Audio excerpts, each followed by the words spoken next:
Boa noite, bem-vindos a mais um Câmera Aberta. Nosso entrevistado essa noite é Aloysio Biondi, jornalista econômico e ex-editor de economia da Folha de São Paulo e diversos outros jornais e revistas. Atualmente escreve às quintas na Folha de São Paulo e na revista Isto é Dinheiro. Boa noite, Aloysio. Boa noite, senhor. Aloysio, eu sou assinante da Folha, um jornal que eu gosto, um bom jornal. Só que todo dia de manhã, quando eu desço a escada para pegar o jornal com o meu cachorro e abro a manchete, me dá um certo pânico, porque a crise na Bolsa é uma sensação que o mundo vai acabar. Existe crise mesmo, Aloysio? Bom, Jair, eu acho que, olha, sem querer te assustar, né? Eu acho que, na verdade, as manchetes no Brasil, até que elas não são para alarmar, elas não são verdadeiras, porque as coisas estão, para o Brasil, as coisas estão muito piores do que os jornais passam. Agora, em relação à crise mundial, o mundo vai acabar, né? Não, o mundo não vai acabar, né? Essa crise, é uma crise, é o fim de um ciclo, né? Como você já teve outras vezes, você teve, nos anos 70, você teve a crise provocada pelo grande aumento dos preços do petróleo, pelos áridos. No começo dos anos 80, você teve a crise provocada pela explosão da dívida dos países subdesenvolvidos, como o Brasil, México, etc. Então, em primeiro lugar, crise mundial, aí sim. Em primeiro lugar, vamos dizer o seguinte, que os jornais falam em crise na Bolsa, todo dia você liga a televisão, você pega jornal, é essa coisa monótona. A Bolsa despencou 3%, a Bolsa despencou 5%, e as pessoas até falam, mas o que eu tenho com a Bolsa? Eu não tenho dinheiro na Bolsa, né?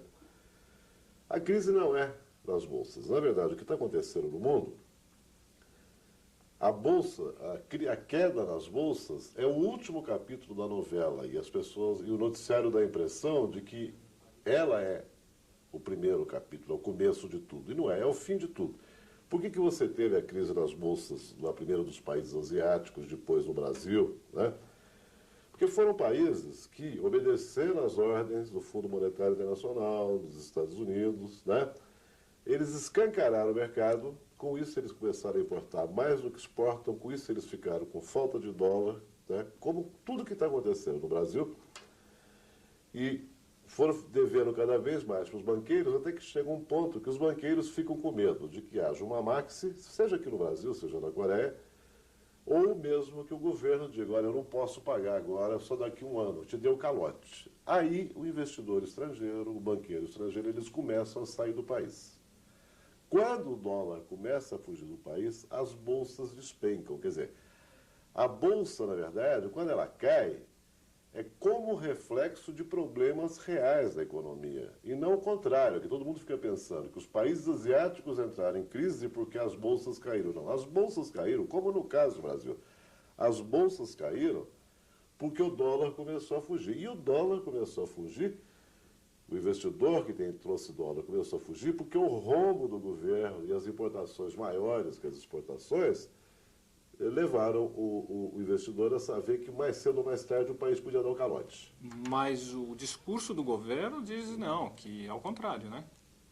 Bom, o discurso do governo, ajudado por toda a imprensa, né, de que foi a crise asiática, de que foi a crise... agora mais recentemente a crise da Rússia que teria provocado os problemas brasileiros. Em primeiro lugar, não é verdade. Quer dizer, o Brasil quebraria de qualquer forma com crise asiática ou sem crise asiática, com crise russa ou sem crise russa. Por quê? Porque desde que este governo assumiu, eles escancararam para as importações, né? E antes que a gente esqueça, é bom deixar claro aqui que tudo que se fala no Brasil na área de economia, 99% é mentira, né? Então, quando esse governo fala que ele abriu para as importações e todo mundo foi a favor, porque ia comprar mais barato, porque ia comprar a última moda, né? Quando ele fala que abriu para modernizar a indústria e para e para aderir à tal da globalização é uma grande mentira, né? Uma grande mentira pelo seguinte, quer dizer, esse governo, a maioria dos produtos no Brasil, os produtos importados, para entrar aqui, eles não pagam um tostão de imposto, né? Aí assim no mundo inteiro? Não, é mentira, né? No Japão, por exemplo, a maioria dos produtos paga 16% de imposto. Na Coreia, a maioria dos produtos paga 23% de imposto para entrar lá, o produto importado. Então, todos esses países defendem a sua indústria, defendem o emprego, que é o que gera renda, o que gera consumo, gera crescimento da economia. Desculpe, aqui ficaram dizendo que estavam abrindo para beneficiar o consumidor e estavam abrindo para seguir os padrões do mundo. Só que é uma grande mentira, né? É isso que eu queria te perguntar. O que caracteriza um país é a sua cultura comum, as pessoas têm cultura em comum, a sua língua comum e a sua moeda, o elemento de troca, né? O significativo de troca. O real, eu tenho falado com alguns economistas, ex-ministros, e o real, ele não é uma moeda, ele é um dólar vermelho. Eu falo vermelho por causa da nota de R$10. Ele é um dólar tupiniquim, porque nós não temos uma moeda, ou nós temos uma moeda. Porque se o dólar é paralelo, não sou economista, sou administrador, mas enfim, se o dólar está atrelado, amarrado ao real, o real amarrado ao dólar, a gente não tem uma moeda, a gente tem um dólar, a gente tem um elemento de troca só de dólar aí, né? Acho que é isso. Estou falando alguma bobagem, não é nada disso. Existe um pouquinho de uma vontade que não é necessário, porque a situação é tão ruim, o buraco, o rombo que esse governo abriu em todas as áreas é tão gigantesco que a gente não precisa tentar enxergar alguma coisa a mais além disso, né? Nessa área quando o governo diz que ele fez tudo para inserir, como eles dizem, a economia brasileira no cenário mundial por causa da globalização, olha já, deixa eu dar um exemplo, né? A agricultura no Brasil, eles ficam alegando que também a agricultura, eles fizeram a mesma coisa que fizeram com a indústria, fizeram com a agricultura. Eles abriram para as importações alegando que essa é a forma de fazer o agricultor se modernizar e se competir. Só que ninguém se moderniza se ele não tem preço. Se um ano ele planta e não ganha nada, no ano seguinte ele ganha um pouquinho, no ano seguinte ele tem prejuízo. Este governo parou de comprar, existiu uma lei dos preços mínimos que ele era obrigado a comprar as colheitas. Quando a produção fosse muito grande, o governo compra e estoca. No ano que tem seca, tem outras coisas, que a produção é menor, o governo vende aquele estoque. Quer dizer, ele protege o produtor no ano de superprodução e protege o consumidor no ano de escassez. Esse governo parou de comprar. Então, até o pessoal de Irecê, depois de enfrentar a seca 2 anos, chegou no terceiro ano, teve uma boa safra de feijão, o governo não comprou.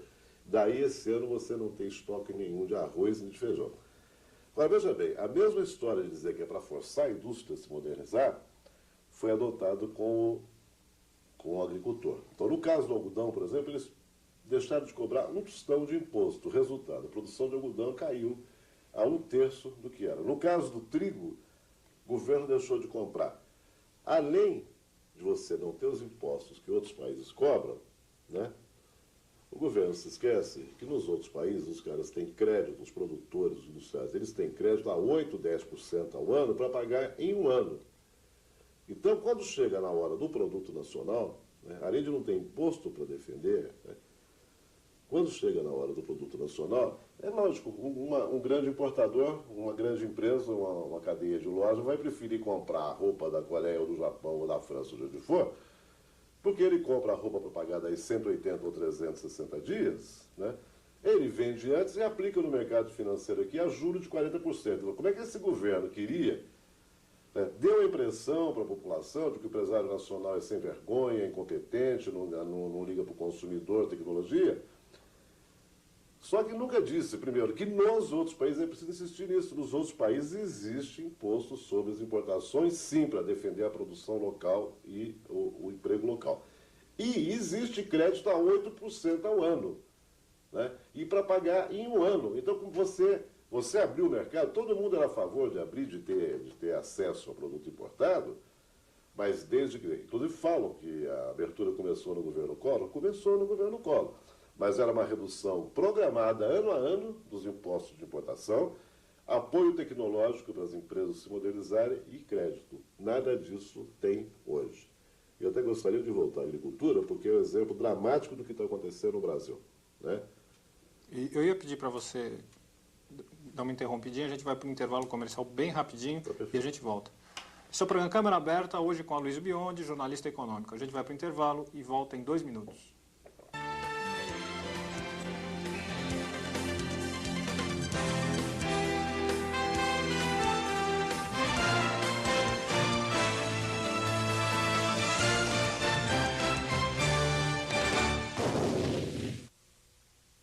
Muita gente pensa que o mosquito da dengue gosta de água suja e parada, né?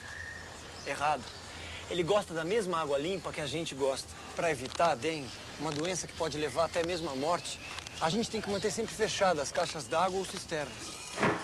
Aqui eu tô fazendo isso. Agora, se o meu vizinho aqui de trás não fizer o mesmo sempre, o mosquito que nasce lá pode trazer a doença, a dengue, aqui, para minha casa. Acabe com a dengue. O que você anda misturando com a sua bebida? Família e alcoolismo não se misturam. Precisando de ajuda? Ligue.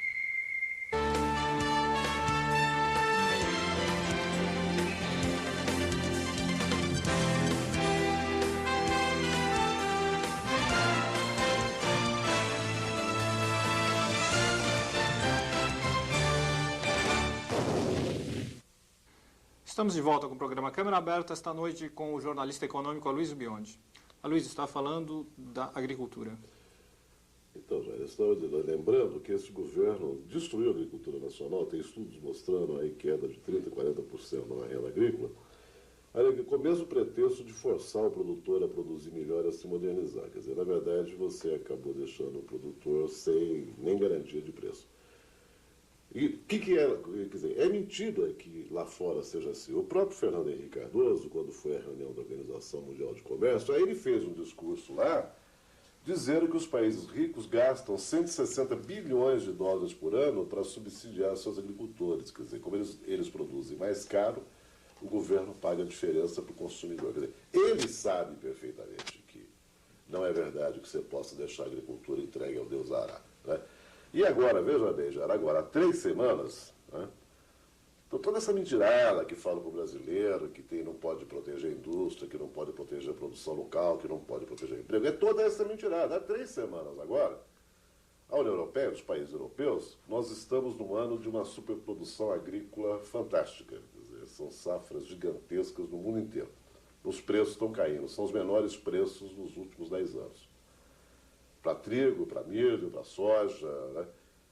A União Europeia já tinha imposto de 8% sobre os produtos deles, ela jogou mais 25% há 3 semanas. Aliás, um só jornal deu isso, e claro, como a imprensa faz sempre. Lá no pé da última página está essa notícia, que é uma notícia que mostra que é mentira que os países não protejam a sua produção, seja a indústria, seja a agricultura. Há 2 semanas, por causa dessa mesma superprodução mundial, né, a mesma União Europeia elevou em 11,5% o subsídio pago ao produtor de carne bovina e de carne suína. E esta semana, a mesma União Europeia aumentou em 8% o subsídio aos produtos derivados de leite, queijos, etc. né? E aqui o nosso produtor foi arrebentado nos últimos anos por falta de crédito. Venderam a ideia de que o produtor é caloteiro quando ele pagava a TR, que era até 40% acima da inflação, né? E o governo deixou de comprar, deixou o cara na mais absoluta penúria. Então, aí a gente desemboca na história da recessão. Mas eu queria te fazer uma pergunta de pessoas que conversam comigo a respeito da globalização, de Fernando Henrique, a visão delas é uma visão que eu tinha também no início do plano. Na época que a indústria era protegida, muitos dos empresários não desenvolveram a tecnologia, tipo indústria de informática, 15 ou 20 anos aí protegida, e na verdade ela não se desenvolveu a nível de competir com o mercado internacional. Então no início do plano real, e com a abertura com a globalização, antes de a gente ter essa informação e perceber o que está acontecendo, a gente tinha uma sensação que era bom.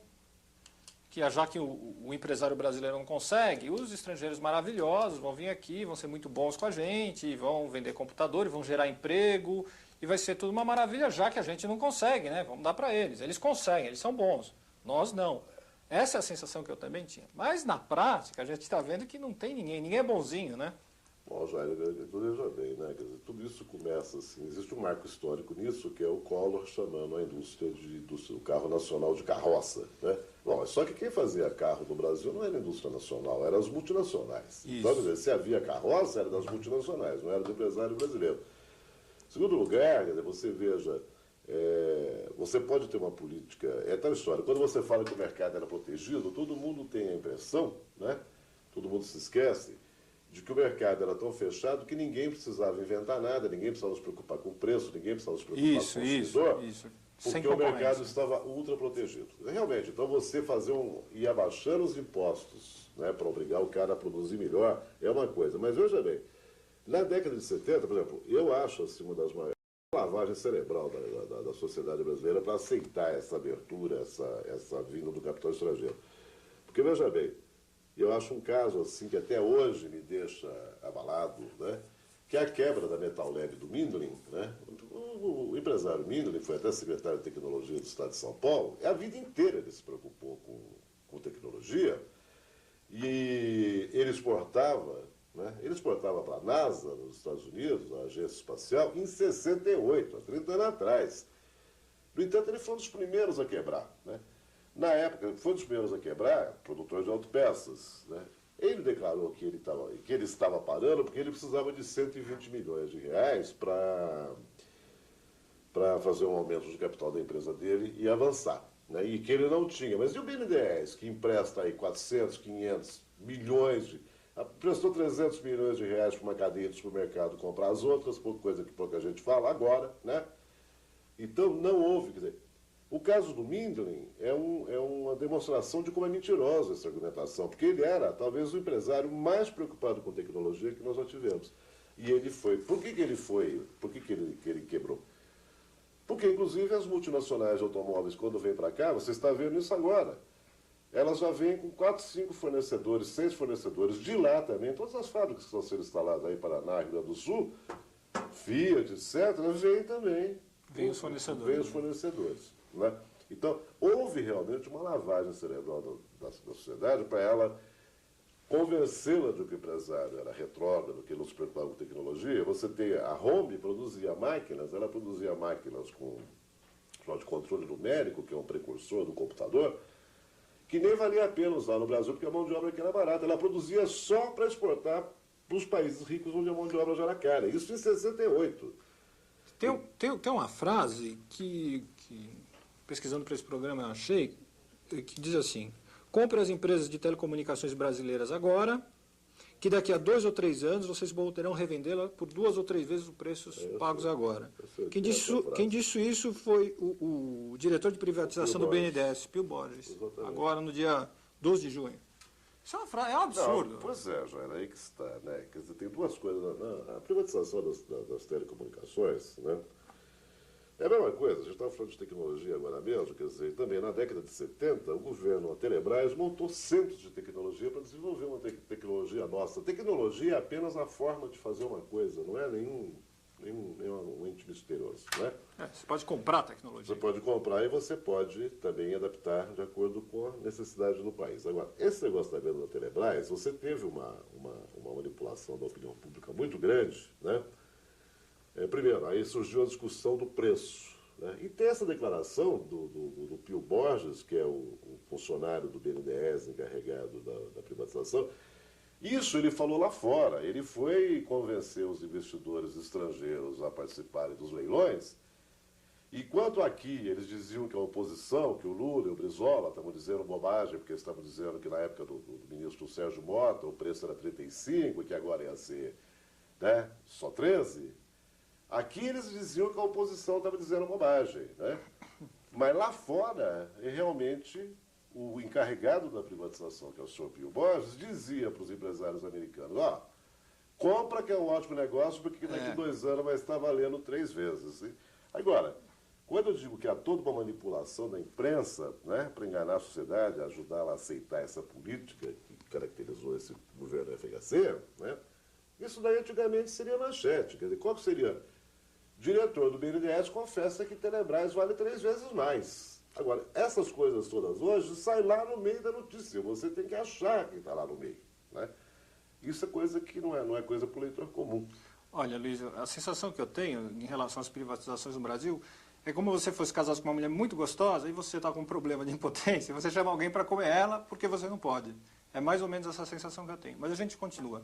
Câmera aberta, a gente vai para um breve intervalo e volta em 2 minutos.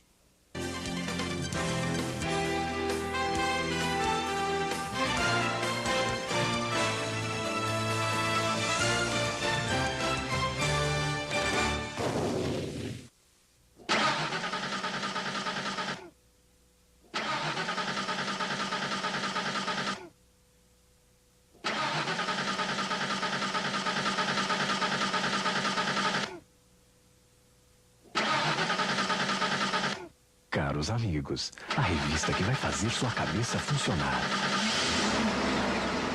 Nem que seja no tranco. Revista Caros Amigos, para quem sabe ler. O que você anda misturando com a sua bebida?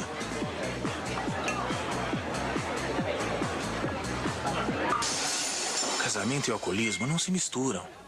Precisando de ajuda? Ligue.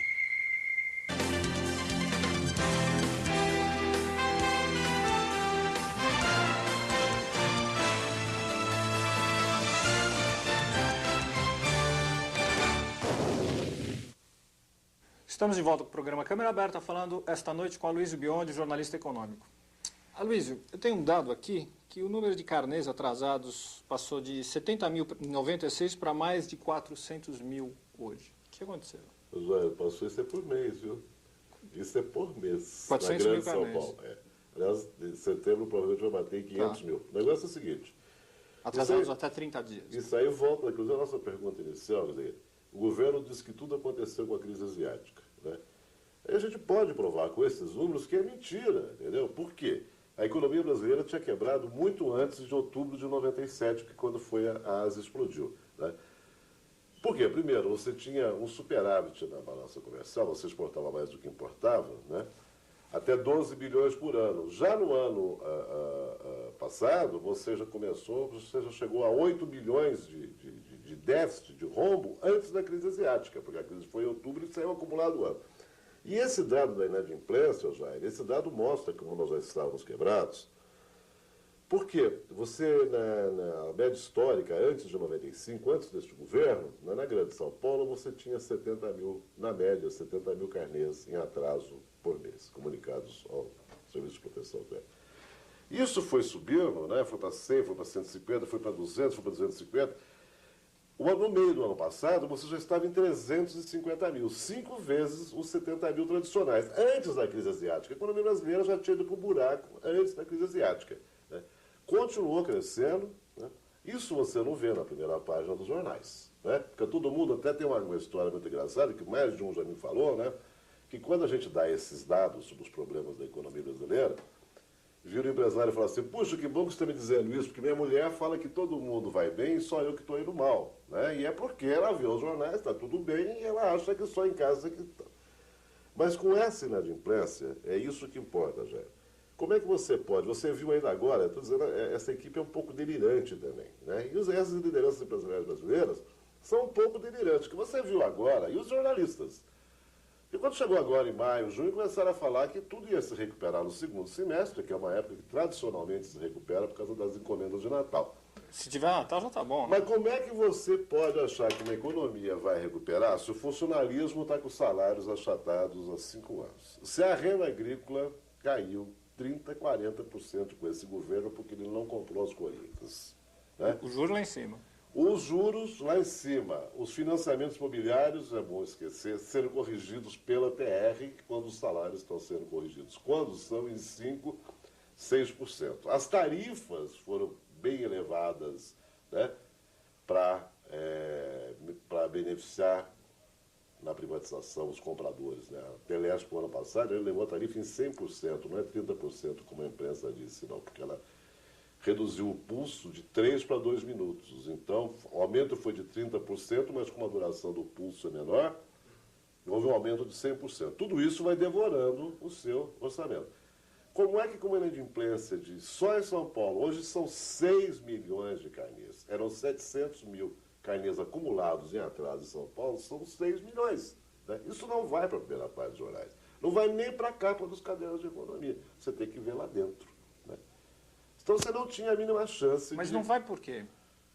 Porque a imprensa realmente fechou com o governo Fernando Henrique desde o começo. É sempre para manter o otimismo, né? E agora, então, para possibilitar a reeleição. Né? A imprensa fechou totalmente com ele. Isso aí é uma coisa totalmente óbvia. No caso da crise do mercado financeiro, das bolsas, por exemplo, desde o ano passado que o governo está comprando dólar, vendendo dólar, né?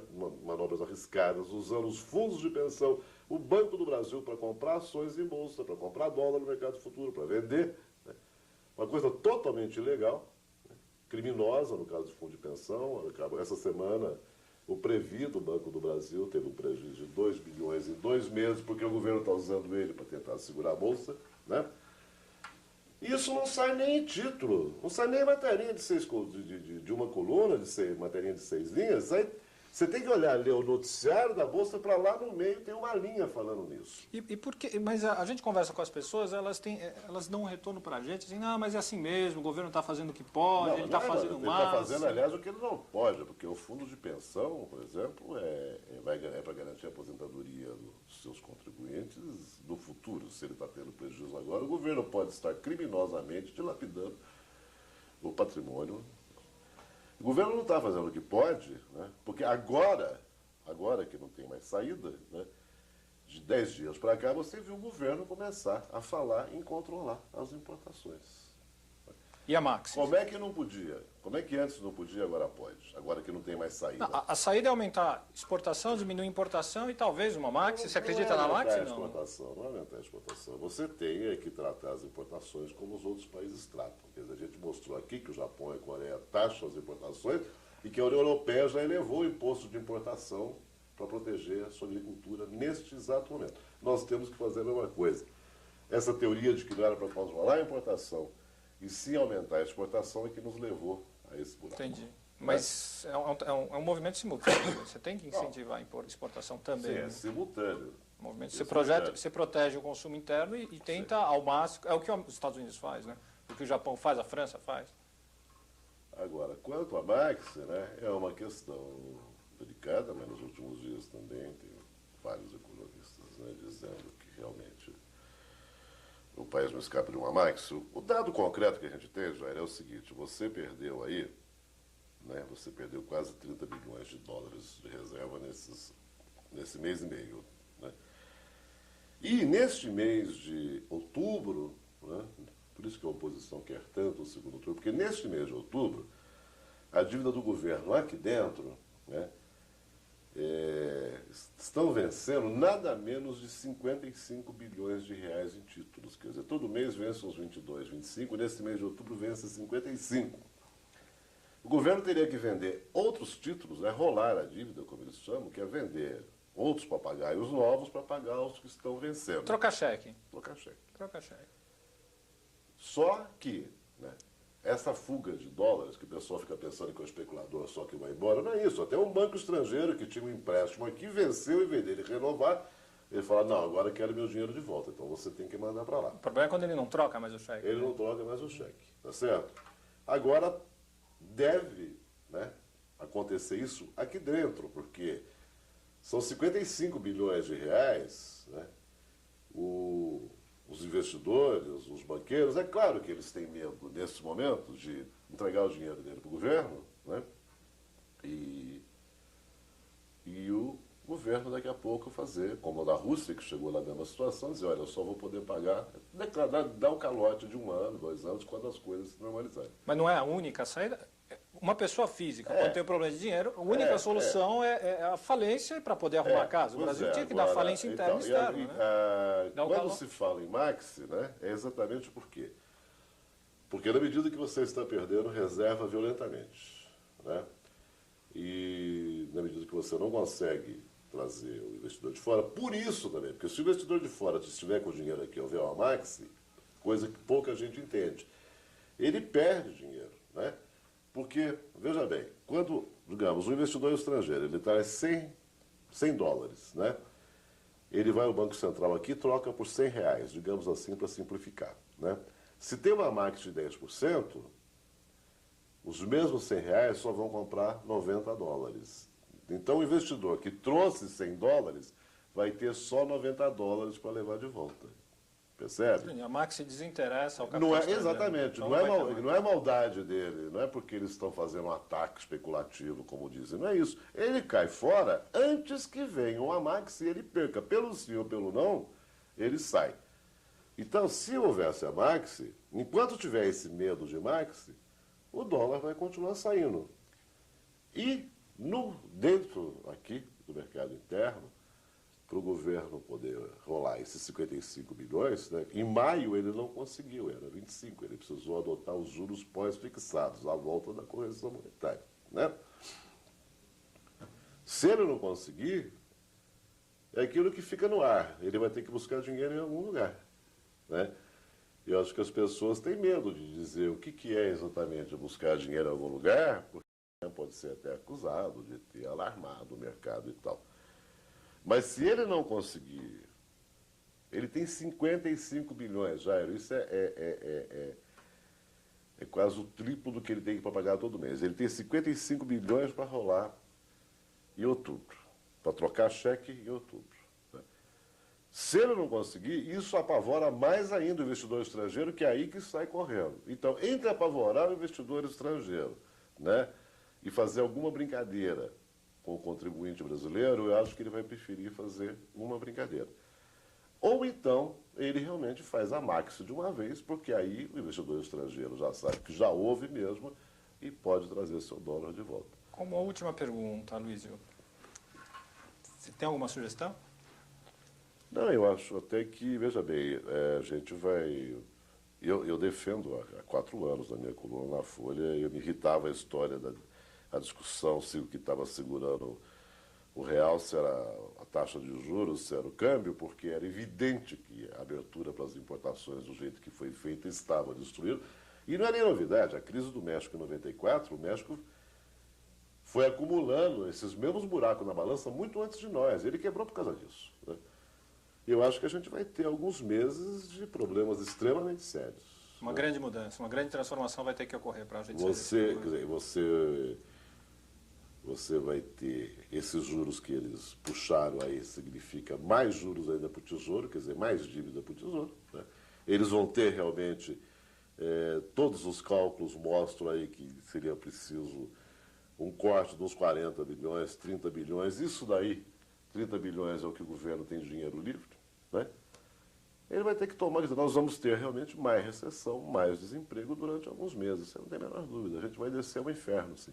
Bom, vamos esperar o que acontece agora e estou convidando você para voltar numa nova oportunidade, a gente continuar, que meia hora é muito pouco tempo para discutir esse tema. Muito obrigado, Aloysio. Amém, obrigado, Jair. Esse é o programa Câmera Aberta, uma boa noite para você, espero que você não fique muito preocupado, mas que você pense um pouco mais sobre as questões nacionais, pense profundamente, busque a informação, questione os dados e lute para poder fazer um país melhor com a sua opinião, com a sua consciência política. Boa noite, boa semana e até o próximo domingo.